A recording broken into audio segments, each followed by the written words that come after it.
L'effondrement de Porsche en 2025 marque la fin d'une époque. Quand une marque mythique, symbole absolu de l'excellence mécanique allemande et de la performance automobile, voit sa marge opérationnelle s'effondrer de 18% à 0% en l'espace de 2 ans, on assiste à l'agonie programmée d'un géant industriel, sacrifié sur l'autel de l'idéologie électrique imposée par Bruxelles. Mais comment une marque qui dominait le marché premium peut-elle s'effondrer si brutalement ? 966 millions d'euros de pertes au 3e trimestre 2025, 3900 emplois supprimés, 3,1 milliards de charges exceptionnelles pour abandonner la stratégie électrique. Que révèlent vraiment ces chiffres catastrophiques ? L'histoire d'une faillite qui va bien au-delà des simples pertes financières. Porsche, c'était avant tout l'art de la mécanique pure, des moteurs boxers, refroidis par air, de la légendaire 911, capable de traverser les décennies sans flancher, au V8 biturbo du Cayenne Turbo, développant plus de 500 chevaux avec une fiabilité de métronome suisse. Le constructeur de Zuffenhausen, qui affichait encore des marges stratosphériques de 18% en 2023, plonge aujourd'hui dans le rouge, avec une marge négative qui témoigne d'un naufrage industriel complet. L'histoire de cette chute spectaculaire commence avec le Taycan, présenté comme le fer de lance électrique de la marque. Sur le papier, cette berline électrique 4 portes semblait prometteuse, avec ses 872 chevaux dans la version Turbo S, son architecture 800 volts révolutionnaire et son autonomie annoncée de plus de 400 km. Porsche avait investi massivement dans cette technologie révolutionnaire, construisant une usine dédiée de 70 millions d'euros. Le pari paraissait gagné lors du lancement en 2019 avec des carnets de commandes bien remplis et une presse automobile unanimement conquise par cette prouesse technique apparente. Mais la réalité du terrain a rapidement rattrapé les promesses marketing les plus audacieuses. Dès les premières livraisons en série, les problèmes se sont multipliés de façon exponentielle, dépassant tout ce que l'industrie automobile avait connu jusqu'alors. Plus de 20 rappels officiels aux États-Unis depuis 2020, d'après les données de la NHTSA. 27 527 véhicules concernés, rien que pour les risques d'incendie de batterie. Les propriétaires rapportent des pannes électroniques récurrentes, des écrans tactiles qui se figent en pleine conduite, des pertes de puissance soudaines sur autoroute, transformant des bolides de 150 000 € en véhicules de tourisme poussifs. Le système de recharge, pourtant vanté comme révolutionnaire, avec sa technologie 800 volts, souffre de défaillances chroniques particulièrement préoccupantes. Les câbles surchauffent régulièrement lors des sessions de charge rapide. Les connexions se corrodent prématurément et les sessions de charge s'interrompent sans raison apparente, laissant les propriétaires bloqués sur les aires d'autoroute. Comment expliquer qu'un véhicule à 150 000 € puisse présenter plus de défauts qu'une voiture d'entrée de gamme ? Cette question hante désormais chaque propriétaire de Taycan, confronté à des pannes inexplicables sur des véhicules censés incarner le summum de la technologie allemande. Ces défaillances nécessitent des interventions lourdes en concession, souvent 3 à 4 jours d'immobilisation pour des mises à jour logicielles complexes qui échouent dans 30% des cas selon les statistiques internes de Porsche. Certains véhicules deviennent même totalement inutilisables après ces tentatives de réparation, transformés en coûteux objets décoratifs de plusieurs centaines de milliers d'euros. Cette catastrophe qualitative sans précédent se double d'un effondrement commercial brutal qui secoue toute l'industrie automobile premium. Les ventes de Taycan s'écroulent de 49% en 2024, passant de 40 629 unités vendues à 20 836 exemplaires. Aux États-Unis, marché crucial pour Porsche et symbole de la réussite dans le premium, la chute atteint des proportions dramatiques, avec 50% de baisse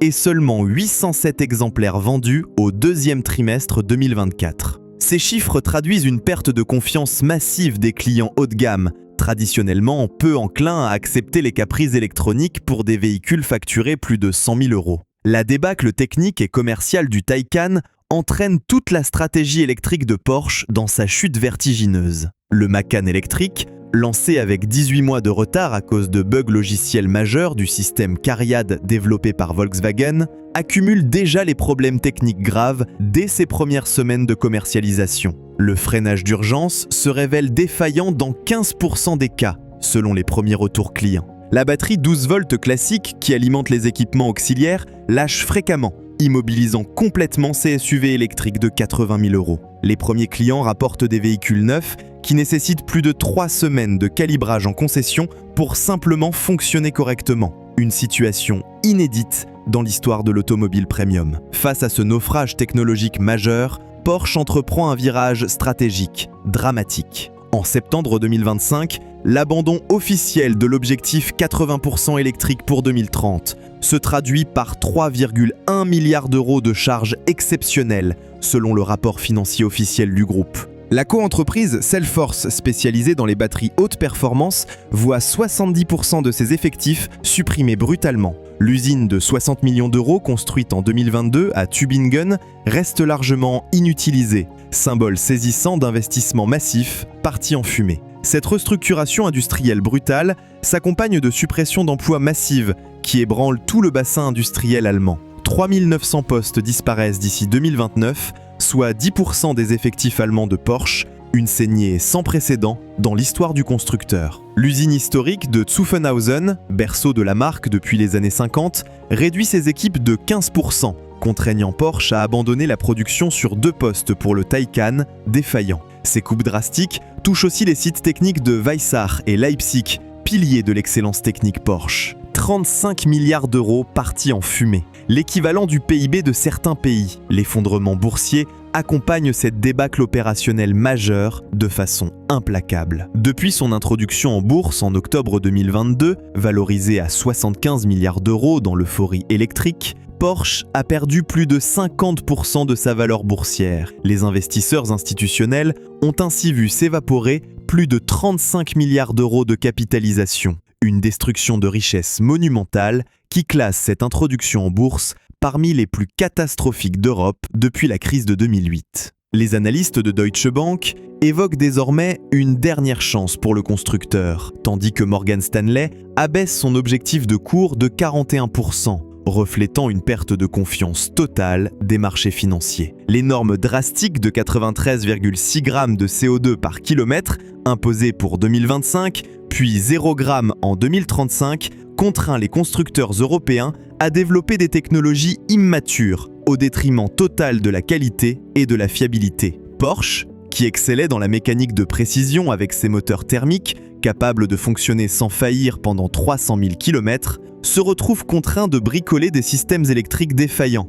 uniquement pour éviter les amendes colossales de Bruxelles. L'ironie tragique de cette situation atteint son comble quand on compare les performances réelles sur le terrain. Un Cayenne V8 biturbo de 2020, avec ses 550 chevaux et son couple phénoménal de 750 Nm, disponible dès 1800 tours, offre des prestations supérieures au Taycan Turbo S défaillant, tout en conservant une fiabilité exemplaire. Ce moteur thermique extraordinaire, fruit de décennies d'optimisation minutieuse, ne tombe jamais en panne, ne nécessite aucune mise à jour logicielle capricieuse et conserve ses performances intactes après 200 000 km d'utilisation intensive. A l'inverse, les Taycan perdent brutalement 30% d'autonomie après seulement 3 ans d'usage normal, transformant les promesses initiales de 400 km en réalité décevante de 280 km par temps froid. La concurrence chinoise déloyale aggrave encore dramatiquement la situation précaire de Porsche sur le marché électrique mondial. Des constructeurs subventionnés, comme BYD,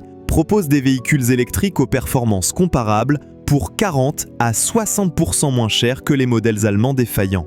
Le retour précipité aux motorisations thermiques éprouvées traduit l'aveu d'échec cuisant de toute la stratégie électrique hasardeuse. Porsche annonce officiellement maintenir ses moteurs V8 et V6 bien dans les années 2030, développant même une réingénierie complète Euro 7 de son moteur 4 litres biturbo légendaire pour le faire perdurer. Cette volte-face stratégique coûteuse, évaluée à 800 millions d'euros supplémentaires, témoigne de l'erreur monumentale commise depuis 2019. Le nouveau SUV K1, initialement conçu comme plateforme électrique pure, sera lancé avec des motorisations thermiques et hybrides éprouvées. Cette architecture mixte, nécessairement plus complexe et coûteuse à développer, illustre parfaitement les conséquences dramatiques des atermoiements stratégiques successifs. Porsche doit désormais concevoir et produire 2 plateformes distinctes. Une électrique, pour satisfaire artificiellement les quotas européens, une thermique, pour répondre à la demande réelle des clients. multipliant les coûts de développement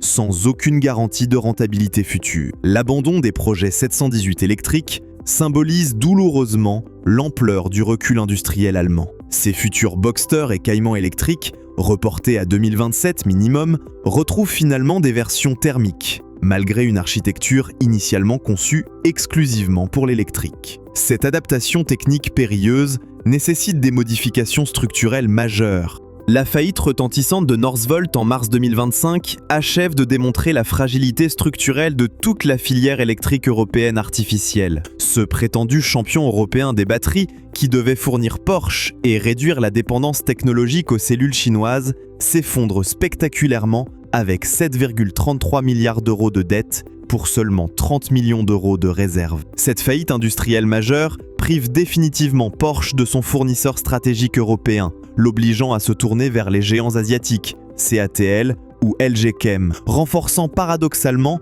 la dépendance technologique que la stratégie européenne prétendait initialement combattre. Les répercussions dramatiques sur l'ensemble du groupe Volkswagen amplifient considérablement la crise systémique. L'impact dévastateur sur la valeur résiduelle des véhicules Porsche amplifie encore les dégâts financiers considérables. Les Taycan d'occasion perdent brutalement 60% de leur valeur initiale en seulement 4 ans d'utilisation, transformant un investissement de 150 000 € en épave financière de 60 000 €. Cette décote catastrophique, sans précédent dans l'automobile premium, décourage massivement les achats neufs, alimentant une spirale négative qui asphyxie définitivement les ventes futures. A l'inverse, les modèles 911 et Cayenne thermiques conservent parfaitement leur valeur sur le marché de l'occasion. Cette dégradation dramatique du service après-vente achève de ternir définitivement l'image d'excellence de la marque auprès d'une clientèle premium particulièrement exigeante.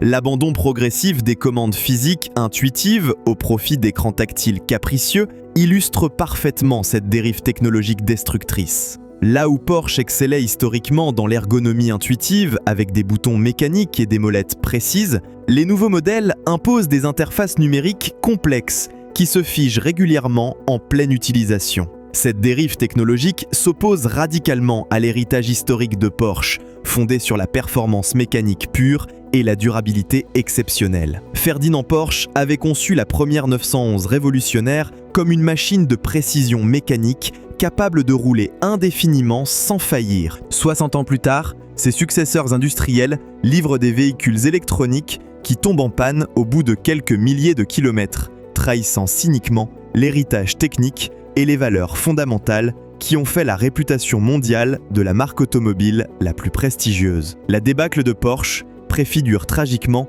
l'effondrement programmé de toute l'industrie automobile européenne traditionnelle. BMW annonce déjà officiellement qu'elle n'abandonnera jamais complètement les moteurs thermiques éprouvés. Mercedes recule ses objectifs électriques ambitieux de 5 ans. Audi suspend définitivement son passage au tout électrique, initialement prévu pour 2032. Ces volte-face stratégiques successives traduisent l'échec patent et définitif d'une stratégie industrielle.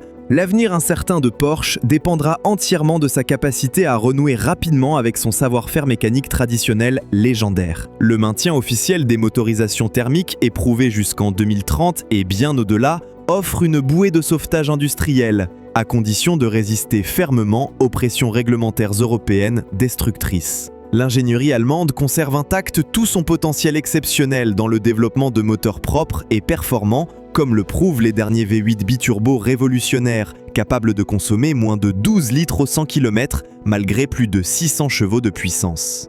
Les gouvernements européens, véritables architectes politiques de cette catastrophe industrielle, commencent timidement à reconnaître leurs erreurs stratégiques majeures. L'Allemagne évoque discrètement un réajustement nécessaire des normes CO2 draconiens, tandis que l'Italie plaide désormais ouvertement pour un report significatif de l'interdiction totale des moteurs thermiques. Ces volte-face politiques tardives ne pourront malheureusement pas sauver Porsche, déjà sacrifié sur l'autel d'une idéologie aveugle qui a systématiquement ignoré les réalités techniques et économiques de terrain. Le démantèlement programmé de l'empire industriel Porsche s'accélère désormais inexorablement sous la pression des créanciers financiers. Les actifs industriels les plus précieux font déjà l'objet d'offres d'acquisition concrètes de la part de constructeurs asiatiques opportunistes. Toyota manifeste un intérêt commercial particulier pour les technologies avancées d'optimisation thermique, tandis que les Chinois de Geely lorgnent ouvertement sur les usines allemandes historiques pour leurs futurs modèles destinés au marché européen. L'effondrement de Porsche en 2025 restera définitivement dans l'histoire industrielle comme le symbole éclatant de l'échec d'une transition énergétique imposée autoritairement contre le bon sens industriel et commercial, sacrifiant cyniquement l'excellence européenne au profit d'une idéologie politique déconnectée des réalités techniques et économiques fondamentales.